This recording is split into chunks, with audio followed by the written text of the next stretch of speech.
Right. Well, welcome everybody to our update webinar. Hope you are all well and business is going as well as can be expected. We're going to do another update today, keeping the first part relatively short and tight with what we're finding going on in the out there in the world, with some technical updates and what we're finding from clients and bits and pieces we're picking up. And then we'll crack straight on into the question and answer session. So please do remember to do that. And I've just seen that someone's put something up there using the chat option. That's all great, but it would be an awful lot easier if everybody could just stick to the question and answer, and that will help us coordinate and deal with things better. So with the wonders of technology, I hope that we've got the answers to the poll to flash up. Nick, we got that ready? Yes, that should be showing now. I'm not sure if you can see it, Neil, so I'll go through it. So the majority of people, 68% of people have said they're here for general business and tax guidance. 45% want information about grants for small businesses and the business rates discount. And then there's a good mix of others, including time to pay, cash flow, and furloughing. So a good spread of things there. Not many people saying they've got questions ready, but I would encourage anyone. So if you've got, if you do have questions, as Neil was saying, please click on the Q&A button to submit those rather than putting them in the chat, because that's the primary place we're going to be looking, is the Q&A button, which should appear at the bottom of your screen. Thank you. Okay, great. Thanks very much, Nick. So we'll crack on with the first part of the session. We're just going to go through different partners here and pick up on some particular subjects that we've got. So first up is going to be Ben. And as everybody knows, last week the Chancellor made some changes to the business interruption loan scheme to further help businesses. So Ben's going to explain some changes that have been made by that, and generally what's going on the ground with the loans that have been submitted so far. Thanks, Neil. Morning all. So the Chancellor made some changes on Friday to the loan scheme. The first main change was for all loans under 250,000. The business or the directors of the business will no longer have to give a personal guarantee. When the Chancellor first announced about the loans, one of the main things was that they will make sure that you can't lose your house, but for all loans they were asking for a personal guarantee no matter what. So they've now brought that in. So for anything under 250,000, the banks can't be asking for a personal guarantee. For any loans above 250,000, they may still be asking for personal guarantees, but those personal guarantees, you need to make sure that they don't include your principal private residence, and that the maximum amount that they can take is capped to about 20% of the facility. So there's some changes in terms of what you can be liable for on the loans. One of the other main changes was that previously, when the banks were determining whether the business could get a loan or not, they first determined whether you would, as a business, be able to get a normal loan under normal terms, and if you were able to get a normal loan, then you weren't able to get one of the new business loans under the Corona scheme. So they've now changed that even if you could get a normal loan, but you still want to get one of the new loans, you're able to. So they're the main two changes for small businesses. For large businesses, kind of turnover between 45 million and 500 million, they've now brought in a new large business loan scheme, which wasn't in there before. So that's something that's new that was announced on Friday. In terms of what the banks are asking for on these loans, a lot of the banks are asking for slightly different things, but what we've seen they're mainly asking for the last few years' financial statements, an up-to-date list of the company's assets and liabilities, and then between a 3 to 12 month cash flow or business plan. So even if the business has dropped off, but you had a viable business before kind of this all happened, they're still they're still giving the loans on that basis.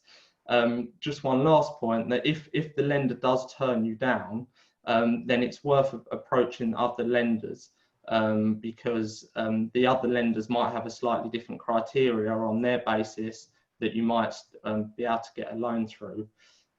In terms of the time to get the loans, they are taking a lot longer than the government were hoping, and that's purely because of the volume of companies that are trying to get the loans. And all of the loans, once they've been approved from the bank, they've then got to get approved by effectively the government bank who's backing the loans. And there's so many going through there that they're just taking too long. So that's kind of a quick update on the loans. Back over to Neil. Thank you very much, Ben. Stephen, I know you deal with a lot of our tech clients and businesses that have got EMI schemes. There's a particular issues on EMI that we've come across with furloughing on their employees. And also, have you got something you can tell us about where businesses, employees that are on furlough are being paid a mixture of commissions and bonuses and so on? Yeah, thanks, Neil. Afternoon, everyone. So yeah, as more and more is being developed, and we're seeing little nuggets come out. So one of the little nuances, particularly with tech sector clients, but it could be any businesses that have issued EMI share options, is that in theory, putting your employees on furlough, those that had EMI share options, would be a disqualifying event. In other words, those employees that you furlough would no longer qualify for the share options that they had either been granted before that furlough point. The reason is that one of the criteria for having EMI share options is that it's a working time criterion. You have to be working for X amount of time, whether it's 75% or 25 hours a week. So obviously, by nature of furlough and the fact that you actually are not allowed to work during that time can cause a problem. Obviously, this is something that people are lobbying hard for, and this, of course, has already been raised to HMRC, and hoping that there will be a concession similar to the one that already exists for things, for example, if someone gets called up to go into the armed services as a reservist and things like that, they're not working full time for the company. So we do hope that there's a concession, but just be wary of that if you are considering, as employers, considering furloughing employees that do have share options. So that's the, if you like, the sort of, I say bad news, but hopefully will become good news. Some better news was that there was also, when the rules first came out about furloughing employees and to what basis of the salary, it was pretty adamant initially that it was based on purely the basic salary. In fact, it's quite explicit that things like commission were not included. But this week, that has been revised. And the positive news is that what they say, contractual commission has now been included within the calculations for if you are furloughing an employee and how much to pay them. So what this, as the government website states, it says past overtime fees, commissions and bonuses, you can claim for them, but discretionary bonuses and commission payments and non-cash payments should be excluded. Now, there hasn't been much to explain this further, but the general understanding and appreciation is that if an employee has in their contract that they are entitled to a commission, now it may be variable on the percentage, but that it is in their contract that they are entitled to a commission, then that can be factored into their furloughed amount. And of course, if their commission varies month on month, then one has a look at the last year and takes an average of that. But certain sectors, for example, recruitment sector, the car sales sector, estate agency, all think where there was a high amount of commission, have been very, very pleased with that announcement and that update. So that's a couple of bits from me. Thank you very much, Stephen. Now, one of our questions actually is going to be addressed by Barry. Someone has already been asking about sole directors using furlough. This was something that Barry was going to address, along with some other things about timing of claims, the salary on which is based, further to what Stephen's just been saying, and also tax consequences of the grant. So if you can do that for us, Barry, that would be great. Yeah, good afternoon. Thank you, Neil. I'd just like to cover a few specific aspects of the coronavirus job retention scheme, some which Neil referred to. So firstly, in terms of timing of claims, the grant will only accrue once the employee has finished work and starts furlough, not when the decision to furlough is made or when they're written to confirming their furlough status. So grants will be prorated if the employee is only furloughed for part of the pay period. So that's quite important to be aware of. The tax consequences of the grant. So as you may be aware already, the government is paying the furlough grant. Hopefully the first payment will be towards the end of this month, once the portal is set up and all the information put onto it, is paying it to the company. Now it's clear that the grant received will be business taxable profits for income tax or corporation tax purposes. What isn't clear is whether the grant is taxable on a non-trading employer. So for example, if you're employing domestic staff or nannies, and they're obviously employed through a personal PAYE scheme, is the individual that's employing those employees going to be subject to tax on the grant? We're waiting for clarification on that. Thirdly, company directors, and I know this is a specific query that's just been raised in the questions and answers. So HMRC guidance confirms that our understanding that directors, including those of their own personal service company, can be furloughed. And it considers that they must be acting in accordance with their statutory duties. So the board can decide, this is the board of directors of the company, which directors should be furloughed. And if the company is not trading at all, then in theory, they can all be furloughed if there's more than one. Where it is decided, it's got to be formally adopted as a decision by the company, noted in the company records and communicated in writing to the directors concerned. Certainly for the companies we act for, both with their accounting affairs and run their payroll, we will be assisting them with drafting the relevant company record that will be required in due course. Where furlough directors need to carry out particular duties to fulfill statutory obligations, i.e. compliance duties such as dealing with PAY, dealing with company accounts filing, VAT filings, etc., they may do so even though they're furloughed, provided they do no more than would be reasonably judged necessary for that purpose. For instance, they shouldn't do any work of a kind that they would carry out in normal circumstances to generate commercial revenue or provide services to or on behalf of the company. Some other little aspects of furloughing. Employees who were made redundant on or after 28th of February 2020 can be re-employed and then furloughed, although there are a number of HR issues to consider with that. And I know my colleague Jay will be talking about HR aspects of furloughing next. A worker whose hours or pay have been reduced but who continues to work cannot be furloughed. So just to re-emphasize, if you are furloughed, you cannot do any work for the company. You could work for another company if you're employed in more than one employment. You can do volunteering work and you can do training in your company. Volunteering work, I would suggest, is for outside charities, not volunteering work for your own company that would involve normal work. Foreign nationals can be furloughed.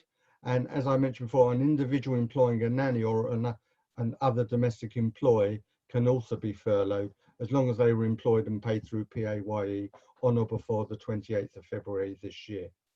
And as I mentioned before, a worker can undertake training as long as that training does not provide services to or generate revenue for or on behalf of the organisation.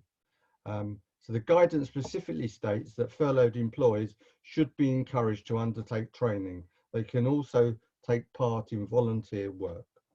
So that's really all the areas I wanted to bring to your attention. And I'm going to pass you over to my colleague, Jay, who will deal with some HR aspects of furloughing.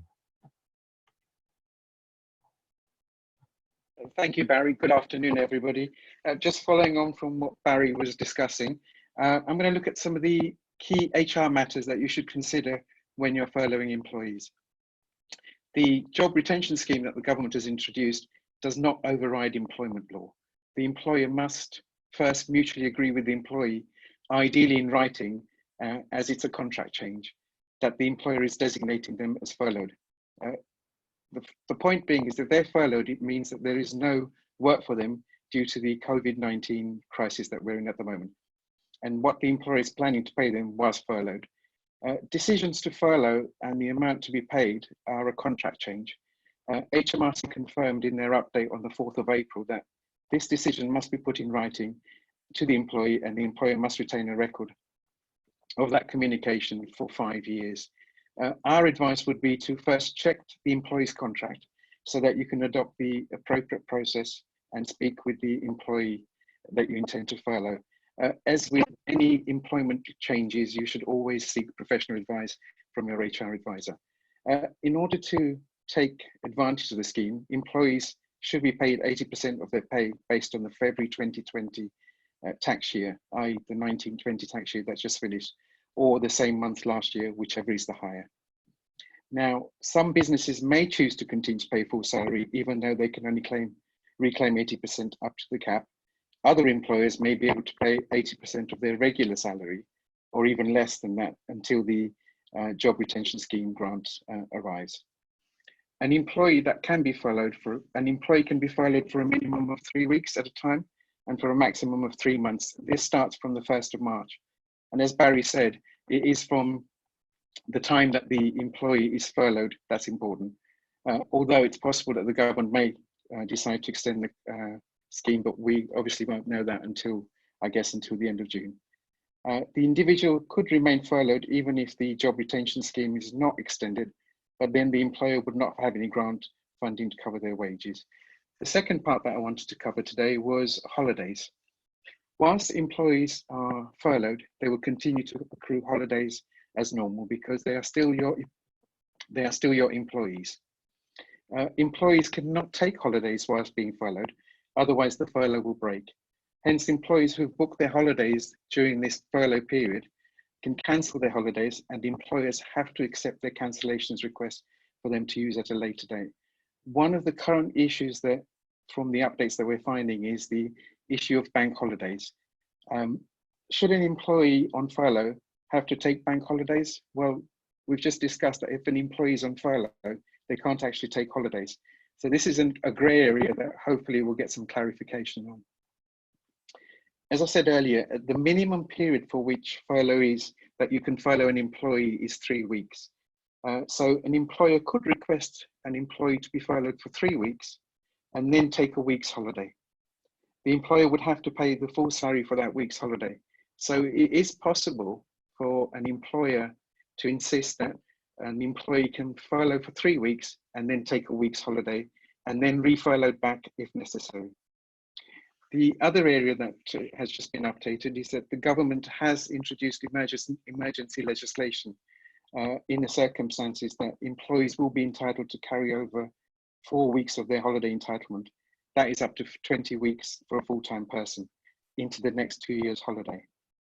This will assist businesses because once this is all over, employers will need to accommodate holiday requests from their employees when everything returns back to normal. However, they must ensure that you allow your employees to take any entitlement they have over and above the 4 weeks during this leave year. So it's possible for an employer to suggest how they actually carry forward the holidays that haven't been used in the current year. So if we took a calendar year of, say, December 20 as being your holiday year, an employer could say to an employee that if you've got 10 days left, that possibly they take 5 days additional holidays in 2021 and 5 days in 2022. So that's my update for today. I'll just pass you across back to Neil. Thank you. Thank you very much, Jay, and thank you, everybody. So that's some technical updates for you. We've got lots of questions coming through. Please do continue to use the question and answer function. What I'd like to concentrate on is something that I've been talking to about clients and also ourselves, is now the shock of all this is settling down and we're getting to grips with the practicalities of things. Businesses are working out their cash flow and kind of getting around the immediacy of the issues that are out there. People's minds are turning to the future, and what do we do? How are we going to run our businesses? How are our businesses going to recover or prosper even more if you're lucky to be in a sector that can take advantage of the current situation? But what can we do to really turn our minds to a bit more of a business focus to help that? So we've commissioned something. It's a business bite size. We call it a business bite size. It's a breakthrough document that will be sent around at the end of this and put up on our website. And it's talking about some experiences from businesses and research that's been done, even making similarities to the race to the South Pole between Amundsen and Scott. I didn't realise that Amundsen just had one particular focus in mind. All he wanted to do was get to the South Pole and get back, nothing else. Scott, however, probably because he was financed by some of the different way, he was taking photos, he was collecting rocks, and so his focus was slightly different. Stephen Covey, in a quite a famous book called 7 Habits, he talks about the effects of that on business. And I can see how if you haven't got, at the moment with so much going on, if you haven't got a particular singular focus about what really matters in your business, you can get sidetracked. And this is really trying to help people focus on that on the way forward. Actually, Stephen Covey said the main thing is to keep the main thing the main thing. So it's quite a clear message there. We've got a workbook. If you click through at the end of the handout, there's a workbook that will help you through some processes to look at what actually really matters in your business. And that can be across all different areas. It's difficult to find one particular main thing, but I think the main thing can relate to different areas, operational areas, finance, sales, and it's important to look at each of those areas individually, and then you can start to drill down perhaps to a singular focus once you know what those are in your business across the board. So what I wanted to do was to say, yeah, we are in an unprecedented position, but really business will go on, business is going on, and just to try to help businesses have more of a focus. So I think up on the screen you can see that now, and please do dig into that afterwards.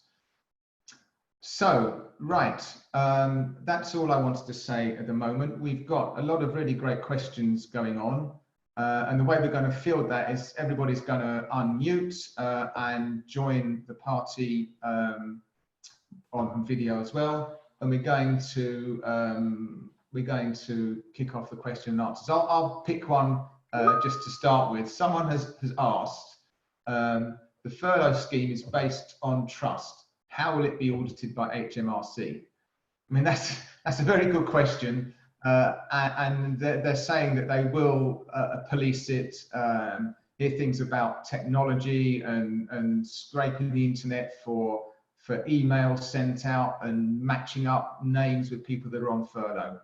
The reality of it is it's going to be difficult for them to police it, but that then leads to the question as to why it would need to be policed. I mean, you just got to be careful how you operate within the scheme. And whilst on the way that we operate in general, we're always out to help clients find the right way and the most practical solution. But the rules are the rules, and we have to say that's what you should stick to. But on the other hand, it isn't exactly clear how they're going to police it yet. Okay, anybody else got a question that they fancy picking up on? I've got one here from Adam Smith about the length of the furlough. So if you're furloughing someone from the 1st of April, at the moment the scheme's only run until the end of June. So even though the scheme is for 3 months, it's from 3 months starting the 1st of March. So if you're furloughing an employee from the 1st of April, and you're doing it for the maximum time at the moment, that will be effectively for April and May. So you'd only be able to get 2 months there. Neil, I'll just answer Richard's question. Richard Rones has raised the question that he hadn't realised that holidays accrue to furlough. Hopefully I covered that, Richard, for you. But just to remember that during furlough, the employee still has all the employment contract rights, and the holidays will continue to accrue going forward. I'm just going to pick up on a question from Ian Hembrough regarding furloughing. Would I be able to top up my PAYE by the 20% missing and continue to take dividend profits permitting? So yes, you can top up your salary by the 20%. That's not a problem, on top of the government grant, and any dividends can also be taken, but they're not part of the furloughed wage. Okay. There was a question from an anonymous question about one of their teams being self-employed for the past year, i.e. since March 2019, and they wonder what support they might receive from the government.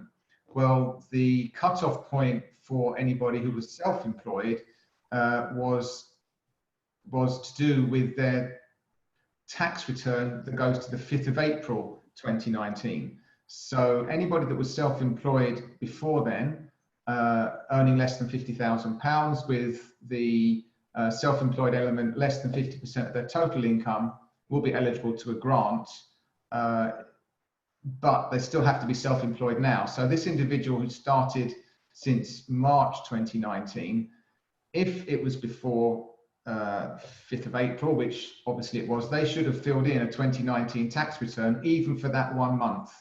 And that should have been submitted by January. There is an extension of 4 weeks that the Chancellor announced for anybody that hadn't put in a 2019 tax return to still be submitted. So they should be encouraged to do that. The following question is, well, what will the grant be worth?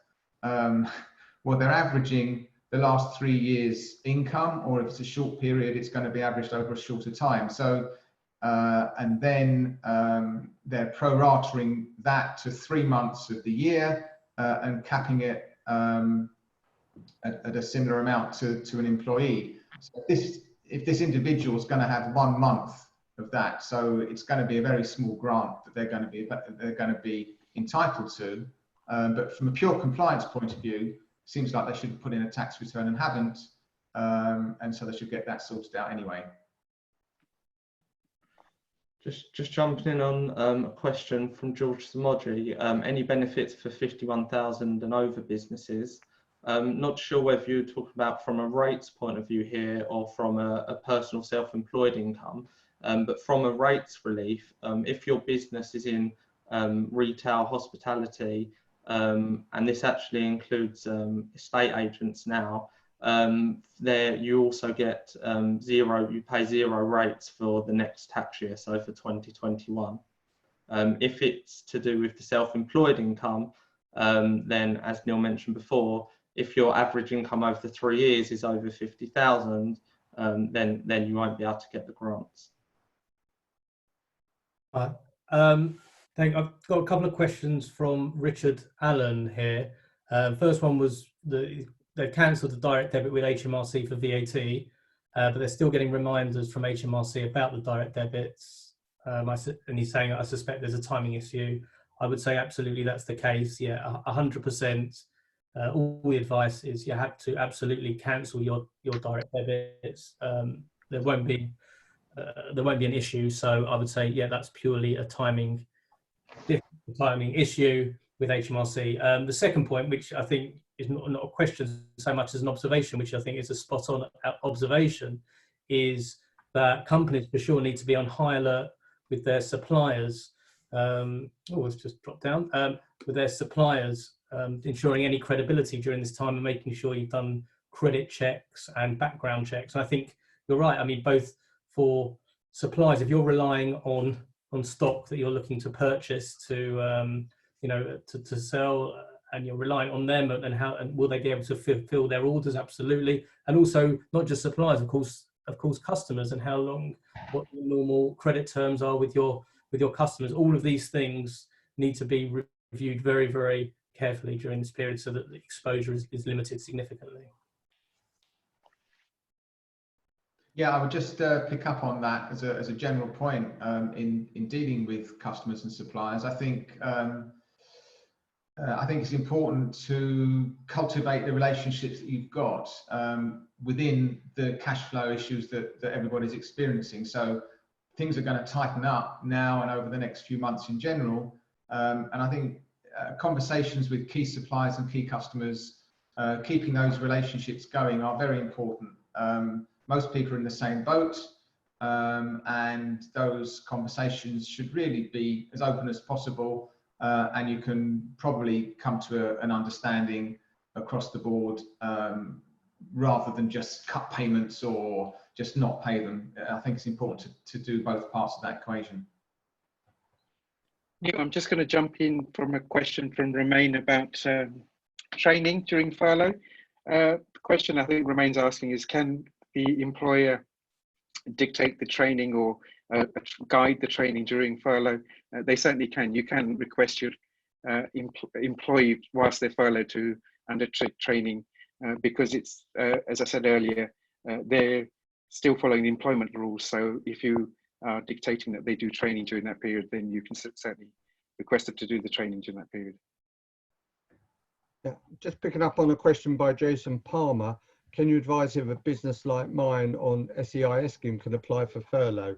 But the SEIS has no bearing on your ability to apply for furlough. It's determined by the fact that if you as directors, and I presume you're the sole employees as well, are not doing any activity for the company, any remunerative activity, and you're solely dealing with statutory compliance requirements of the company, then yes, you can both be furloughed.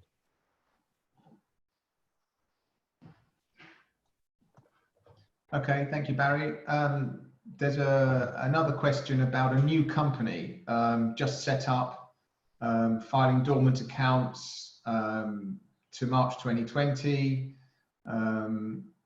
And as a new company, what do they qualify for the government for help, since the company hasn't filed any accounts? Well, apart from, there's no direct grants to the company based upon their trading profit, apart from putting off any corporation tax. All the grants and help are based around the operations of the company. So you've got to look at whether you're getting small business rates relief and you can apply for the £10,000 grant. You've got to look at anything on furloughing, and all the individual components are out there to help a new company as much as they are an established company. So the fact that it hasn't filed accounts yet isn't going to particularly hinder anything. It might not help if you're going for a loan with the bank. There's not much history that they can run through their credit scoring, but you'll get around that with as good accounts and management accounts and support. So my comment on that is break it down for the individual components rather than looking at it as the company as a whole.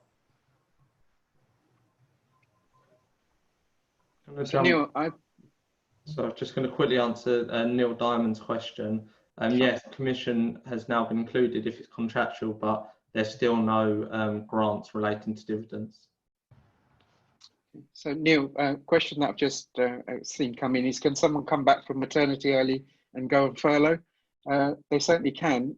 Somebody coming back from maternity can certainly request to their employer that they want to return back early. They'll then be able to, if the employer agrees to furlough them, be able to then recover 80% of their normal salary through furlough. So certainly that is possible. Okay. Great. We've had a few questions on cash flows and producing cash flows, and businesses being a bit confused about what banks need. So, you know, a cash flow is trying to bring all the key principles of the business together on a document, either as a simple one-pager or something that's a bit more integrated with balance sheets and profit and loss. If it's a slightly more complex business, if anybody out there needs to get it done, then we're doing these pretty regularly now, and we can by all means help with that.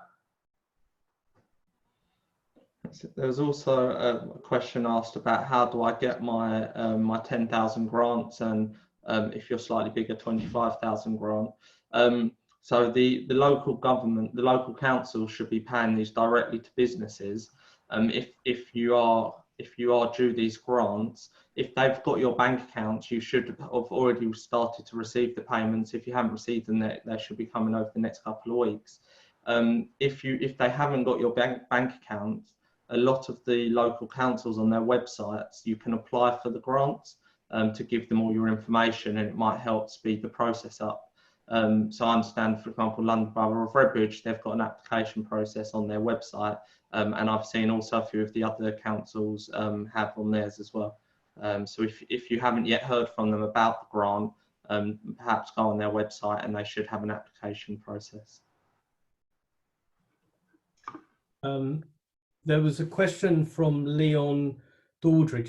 It's actually a very good question, just in relation to something I spoke at the beginning on commissions and bonuses, which essentially is saying that if there's consultants where they get paid commission in arrears, so they're going to get paid April commission due in March, if the consultant was placed on furlough at the beginning of April, could you claim the March commission due? Well, it's interesting because, as far as I'm aware, everything that we've seen has all been based on where you were as at the end of February, and I think everything has been guided on that in March. I'd be interested to see, especially where you've got commission agents now, where the salaries that they get varies month on month, and the principle is that you have to take a 12-month look back, as long as they've been employed for more than 12 months, look back and look at the average of what they've earned during that 12-month period.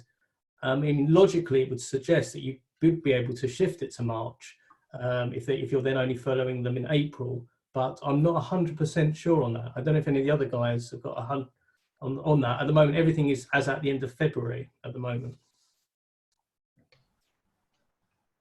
I think from the guidance they've released, it was the average, your average salary over the previous 12 months from the end of February, or your average month of the February before. So it was comparing the two.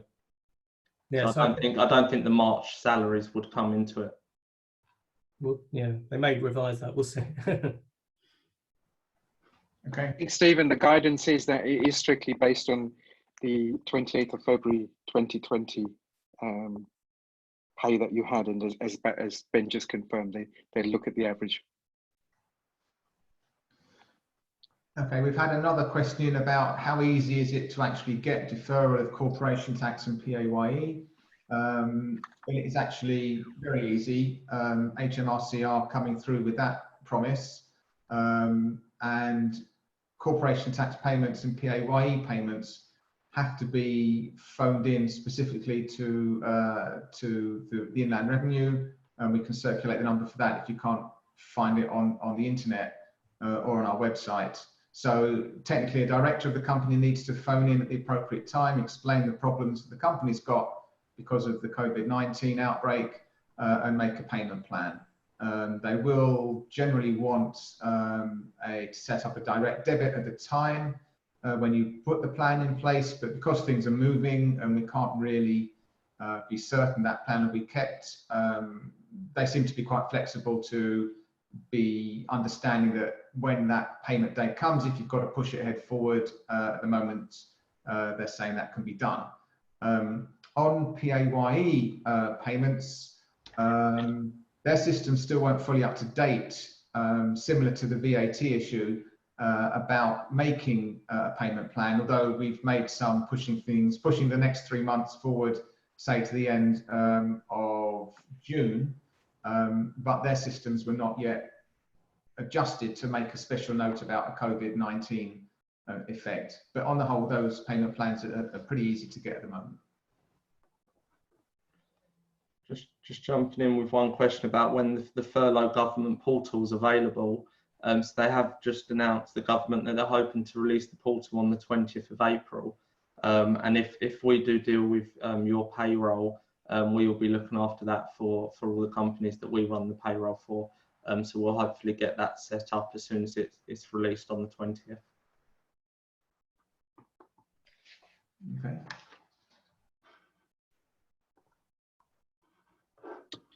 Another question that's come in, Neil, is do I really need to pay the extra 20% to my employees? Under the furlough scheme, you're only required to pay 80% of their salary. The 20%, if you wish to top up, is your choice, but you don't have to. But you do have to pay the minimum 80% salary to your employees under the government job retention scheme. The only thing I would add to that, Jay, is there's obviously a cap of 2,500. So if their salary is more than 30,000 per annum, they would only get a maximum 80% of 2.5, unless you as employer are going to top that up from the business. Thanks, Barry. Yeah, I mean, the two things are connected but can be thought of separately. The amount that comes in from HMRC is set on their calculations, and that is a grant from the government back to the business. The stipulation is that you have to pay at least that back to the employee, but what you do above that is totally at the business's discretion and choice, and you can do that on an employee by employee basis. So just kind of separate the two, and you can work out what to do. I would also add just one point, Neil, on top of the lower of 80% or £2,500 per month, the government is also giving a grant for the employer's national insurance on that, and the statutory minimum auto-enrolment pension contributions that the employer is paying on that 80% or 2,500, whichever is the lower. Okay, and Ian's asked if we got a furlough template letter. Yes, we do. We've been circulating that around. Like Jay said, we're not HR experts, so it comes with a bit of a health warning, but on the whole, we think it's pretty good, and we can make that available to you.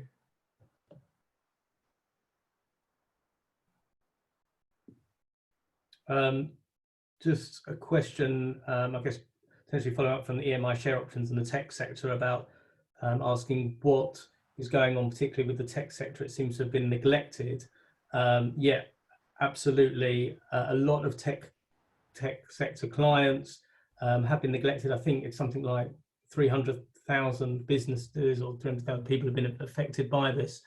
And the truth is, because a lot of clients in the tech sector are loss making, so the banks don't want to hear from them for the CPILs. They often utilize things like subcontractors as opposed to employees, so there's no help there. The founders are not normally on salary in the early days, no help there, and they can't be considered self-employed either. So tech sector has been hit quite hard. What has happened though in the last couple of weeks or so, is that there's been significant lobbying to the government to stress this point, and they're hoping that there's potentially going to be a joint funding where essentially, if you can convince your VCs to commit investment, it will be matched by the government potentially by British Business Bank, which will be done via a convertible loan note. So that's potential. Another thing that's suggested is to fast track things like R&D tax credits and innovate grants. Do those, approve those significantly more. So there are a couple of the things that we're hoping to see in the tech sector to help those clients. Just picking up on a further question from George, what happens when a small business is not registered for business rates? How can he claim?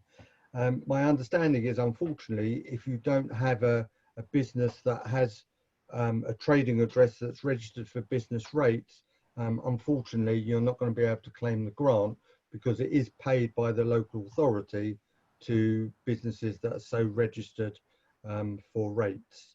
So I can't see any way that you're going to be able to get one of those grants, unfortunately. And whilst we're on the property sector, I mean, I've come across a lot of landlords who, unfortunately, they're not receiving a substantial amount of the rent from their tenants because their tenants aren't trading. And obviously they've got commitments to banks and other lenders for the loans that they use to acquire the properties.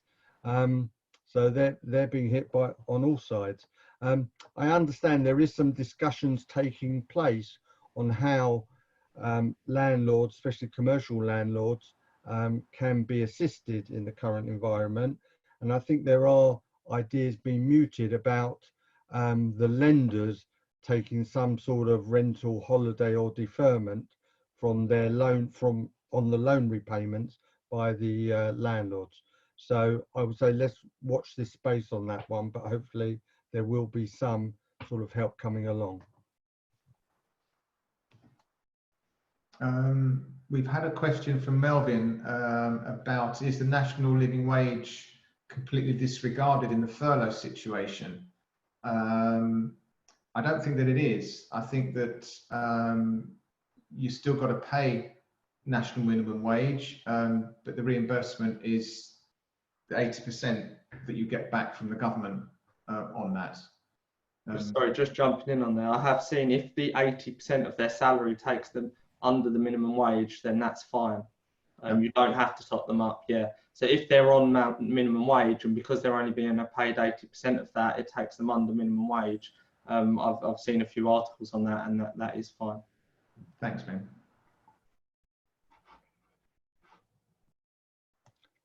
Yeah, can I just add one point to that? What you've got to watch is if you come to an agreement with your employees that you're going to reduce their wages, so you're not going to furlough them, but you're going to reduce their wages because times are difficult at the moment for the business, you must bear in mind that if they're working, they must be paid the minimum wage.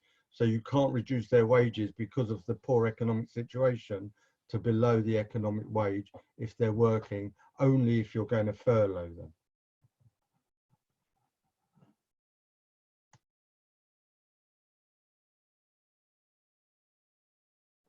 So just jumping onto a question that's come through that says if you're in a serviced office, can you still get the grant as you're not the grant payer?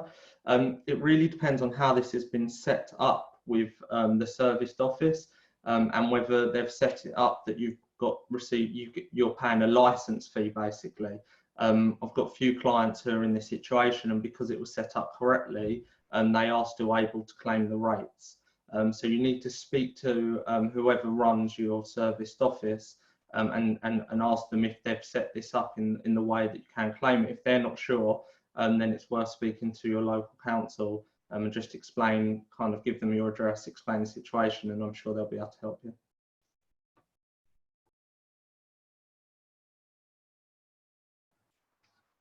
Right. Well, I think we've nearly run the course of our time. I'm not sure if there's going to be any few last questions coming through. I think we've got another little poll to ask you for some feedback, and if you want some further assistance afterwards, I think we're just going to flash that up on the screen whilst we've got a few minutes left to go. So hopefully that'll appear soon. But in the meantime, is it coming up, Nick? Yeah, that poll's running now for you, Neil. Okay, fantastic. Thank you.